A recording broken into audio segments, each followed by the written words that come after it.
โอ้ยทุกข์แท้เนาะทุกข์แท้เนาะอีพ่ออีแม่เนี่ยมันทุกข์ย่างก็ทุกข์กินก็ทุกข์นอนก็ทุกข์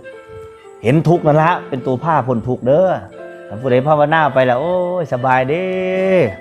มีความสุขเด้มันบ่พ้นทุกข์เด้มันจะไปเกิดได้นั่นน่ะสุขมันพาไปเกิดเด้ทุกข์มันก็พาไปเกิดรู้อะไรก็พาไปเกิดหมดบ่ต้องอยากรู้หยังเป็นคนบ่รู้ก็ได้เป็นคนปึกๆก็ได้เพิ่นว่าเป็นรู้จักโง่ตัวเองล่ะหลวงตาว่าคันรู้จักสลัดมันสิพาออกไปคันรู้จักโง่มันสิพาอยู่บ้านเป็นคนโง่ๆอยู่ในบ้านของเฮานี่ล่ะบ้านก็คือกายธรรมะอยู่ในกายนี้อยู่ในใจนี้เท่านั้นล่ะ